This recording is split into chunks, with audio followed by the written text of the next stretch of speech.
True and fair view लाने के लिए या सिलेक्शन ऑफ अकाउंटिंग पॉलिसीज के लिए इंस्टीट्यूट की तरफ से, माने इंड एस की तरफ से किस 2 फैक्टर पे ध्यान दिया गया है? तो द आंसर इज, बोलो, रेलेवेंस एंड रिलायबिलिटी। रेलेवेंस का मतलब क्या हुआ? इररेलेवेंट इंफॉर्मेशन, ये थोड़ा थ्योरेटिकल टाइप का चैप्टर है, मतलब जर्नल एंट्री टाइप का नहीं है। वो हो गया बहुत सारा इंडे स्ट्रॉन्ग वाला अच्छा वाला पढ़ लिया, ये थोड़ा ज्ञानबाजी वाला है। जैसे कैश फ्लो तो बनाने वाला था ना, ये वैसा नहीं है, ये भी और इसके बाद वाला भी। तो बहुत सारे बच्चे बहुत जल्दी बोर हो जाएंगे इससे, ओके। बट अकाउंटेंसी में क्वालिटी और क्वांटिटी दोनों चीज होता है। सो क्वांटिटी वाला चैप्टर अभी भी पढ़े हो, थोड़ा क्वालिटी वाला पढ़ो। सो दे से कि रेलेवेंस का मतलब क्या है? तो बोला इररेलेवेंट इंफॉर्मेशन का बड़ा सारा बंडल बना करके अगर आप फिनेंशियल स्टेटमेंट में डाल देते हो, वो नॉनसेंस है।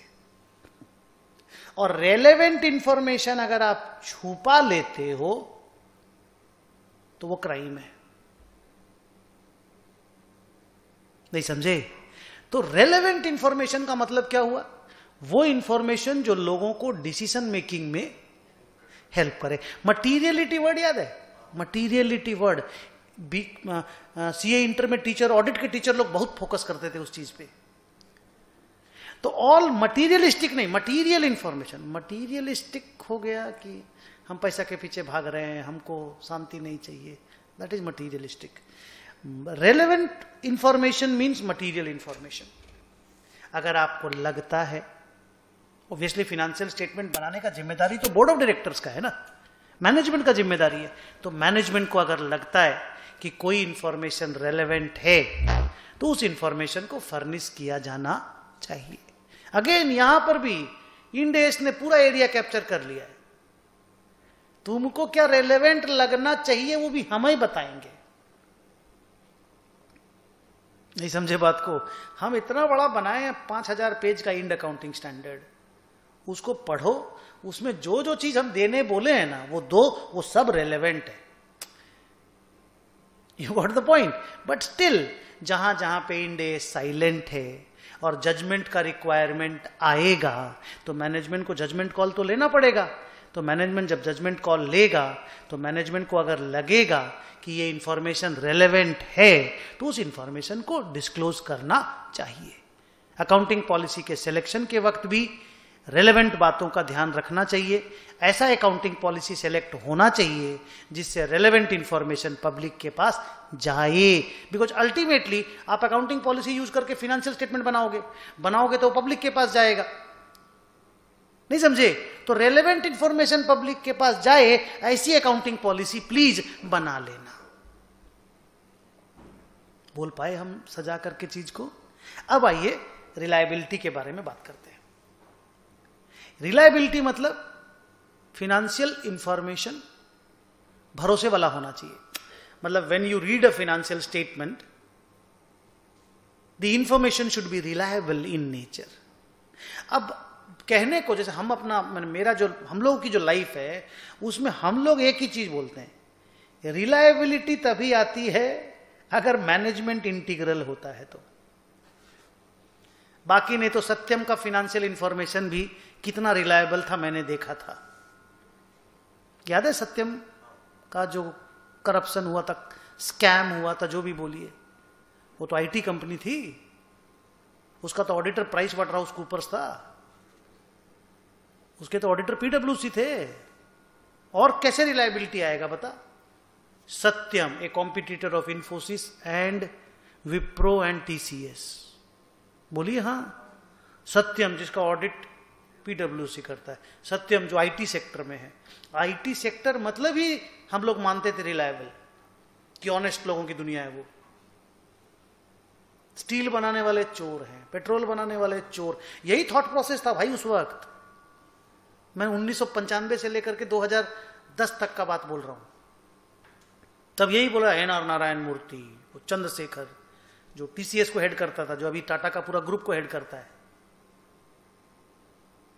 तब तो यही बोलते थे भाई साहब पढ़े लिखे लोग हैं, बीटेक एमटेक हैं, IIT ग्रेजुएट हैं, इंटीग्रल लोग हैं। Ramalingam Raju, yes.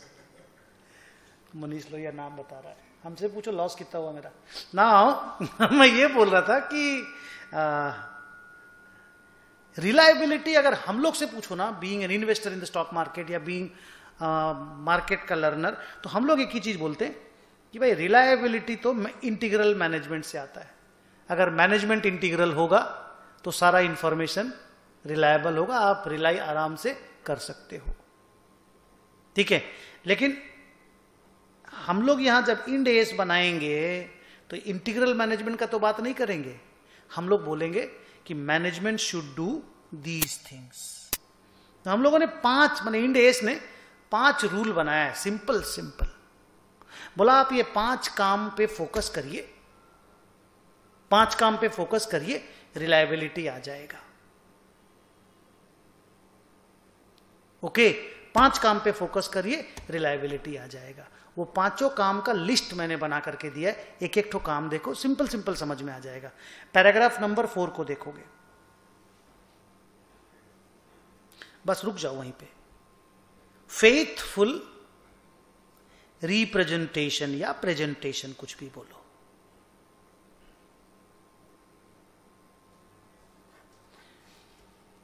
Faithful representation का मतलब हुआ integral management.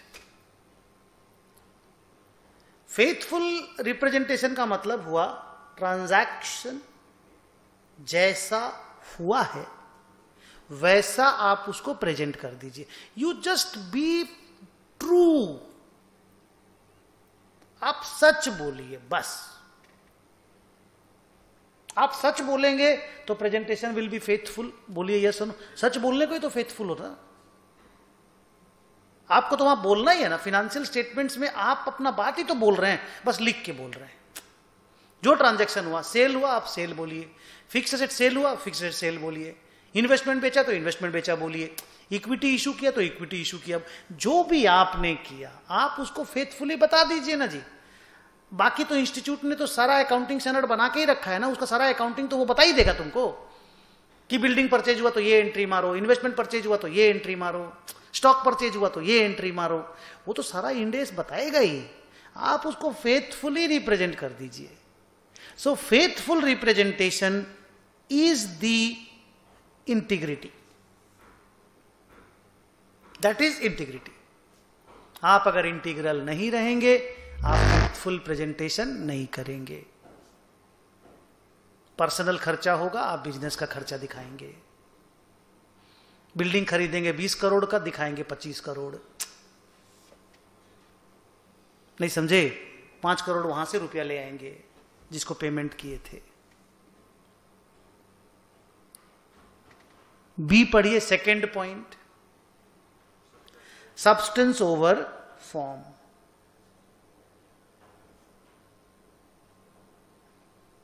Again integrity.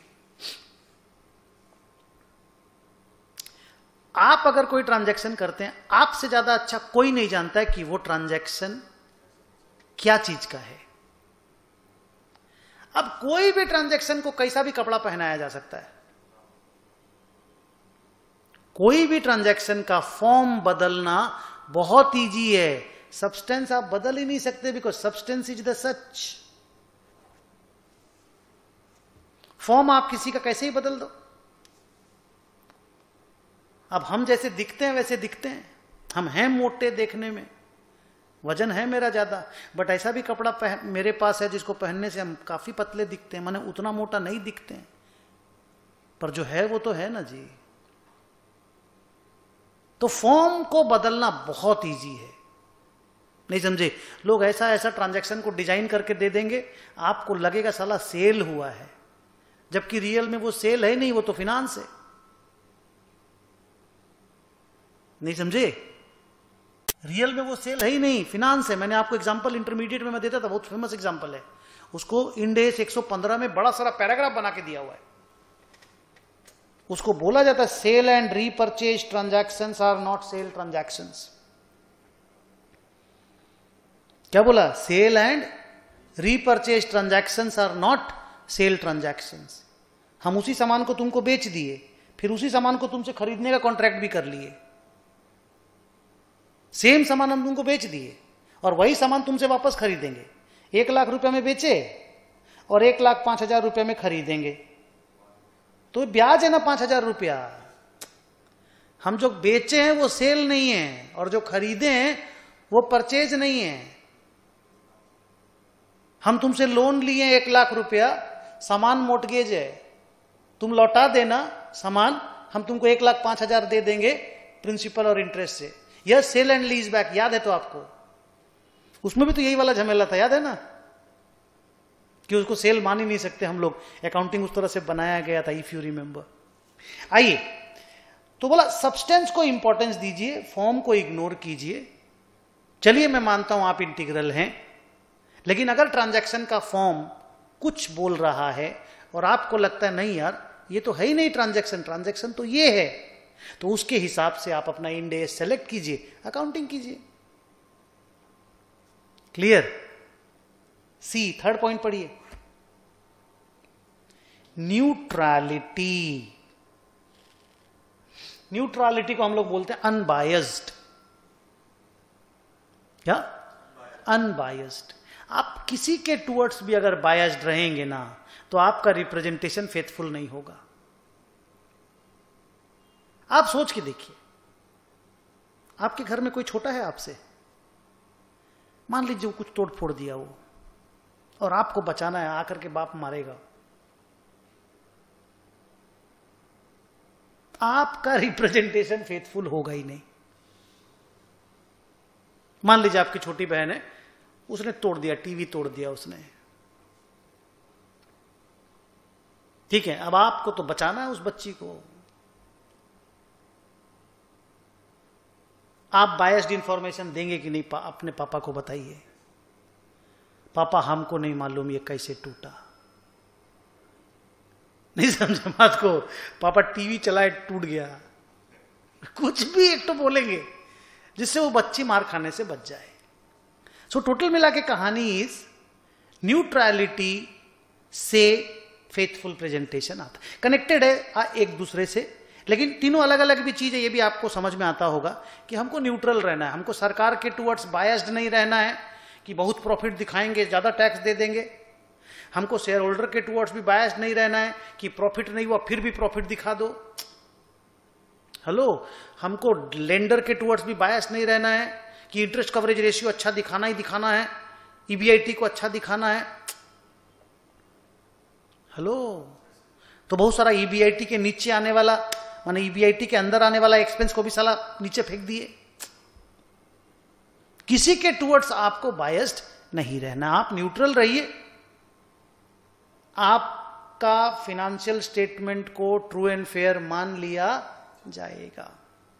Let us see the fourth criteria, prudence. Prudence का सिंपल सा मतलब है कि अननेसेसरी कोई इनकम जिसमें आपको रियलाइजेबिलिटी को लेकर के डाउट लगता है उसको रिकॉर्ड मत कीजिए। There has to be a reasonable level, ये वर्ड बहुत इंपॉर्टेंट है सीए फाइनल में। There has to be a reasonable level of certainty that you will realise an income, तभी उस इनकम को बुक में लिखा जाना चाहिए, अदरवाइज आप इनकम मत लिखिए। So being prudent means income और एक्सपेंस को लिखते वक्त आप थोड़े लॉजिकल रहिए। प्रूडेंट माने बुद्धिमान। अननेसेसरी का इनकम मत लिखिए और अननेसेसरी का एक्सपेंस को भी हाइप करके मत लिखिए। अगर आपको लगता है ये, नहीं तो आप याद कीजिए, अभी अभी आप लोग वो पढ़ रहे थे इंड एस 19 एम्प्लॉय बेनिफिट, हम लोग लैप्सेस को हटा करके प्रोविजन बना रहे थे कि नहीं बताओ? छुट्टी तो साला लोग का 200 दिन का था, पर हम प्रोविजन 115 दिन का बनाते थे कि नहीं बताओ? कि इतने लोग नहीं एक्सरसाइज करेंगे रे बाबा, इतने लोगों का लैप्स होगा ही होगा, छोड़ के जाएंगे ये लोग। हम लोग प्रोविजन अकॉर्डिंगली बनाते थे कि नहीं? तो हम लोग ये बोलते हैं कि एक्सपेंस का ओवर प्रोविजनिंग होना भी इम्प्रूडेंट है और इनकम नहीं रियलाइजेबल है उसको लिखना भी इम्प्रूडेंट है। तो आपको यही बोला जा रहा है कि please be prudent while recognizing an income and expense, because when you recognize an income you will record an asset. Income जब भी रिकॉर्ड होगा असेट रिकॉर्ड होगा. When you record an expense you will record a liability.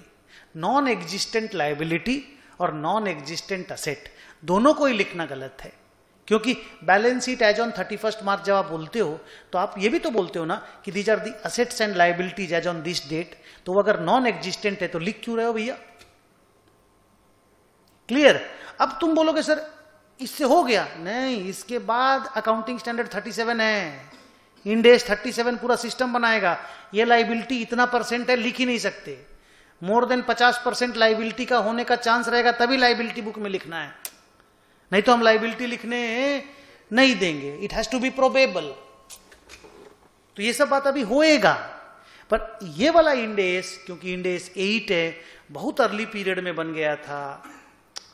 बहुत early period मतलब IFRS हम लोग तो सब एक साथ ही बना दिए थे, बट IFRS वालों ने तो बहुत पहले बना दिया था ना इसको.